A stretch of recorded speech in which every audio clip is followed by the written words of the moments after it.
It's hard to be 5.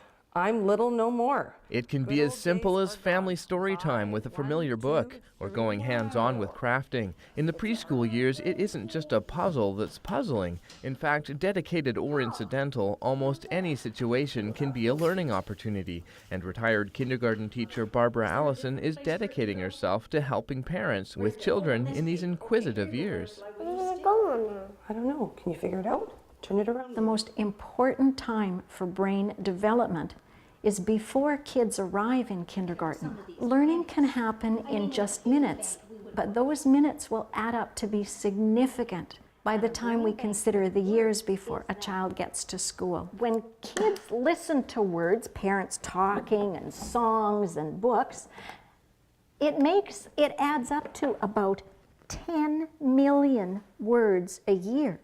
And so, Barbara, also known as Mrs. A, has written a now chart-topping book and adds to her 123 kindergarten blog daily. The result is a continuously growing resource for parents. Any parent, we want to put our kids first, and we want our kids to succeed and do the very best that we can, or that they can. So I'm willing to do whatever I can to help my kids out as much as they need.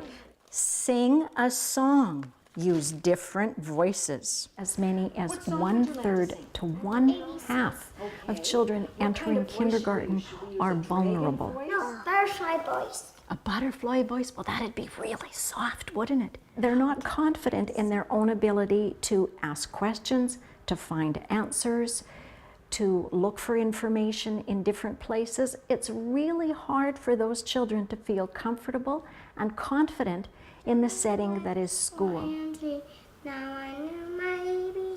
But giving a child a great head start doesn't have to be a heavy burden. It's the simple things, like being imaginative with storytelling and answering questions after questions after questions. Kids on the average will ask a parent 300 questions a day. You'll know when you're doing things right if you think, I can't be asked one more question. The top of my head will fall off. Then you know that your child is eager, your child is curious. If you're walking across the kitchen floor and it's almost as much of a challenge as a fire walk for the things that you might step on. If the kitchen table is covered with crafts, if there's books piled up around a child's bed, then you know you're doing things right because all of those things are happening. Now look inside that stone. And what do you see? Mrs. A's blog and book have plenty of daily activity suggestions and instructions to further foster creative play, imagination, and learning. I was in there. Did you get small enough to go inside? She adds that it doesn't have to take hours of dedicated learning a day to have a positive impact. And I think parents need to hear that it's okay to be busy. It's okay to not have time to do all of the things that you'd like to do for your kids. But that kids are still learning. They're still getting what they need when they play. It fits. It fits. Another deposit into the brain bank. So how do we balance that time to get our kids ready for school?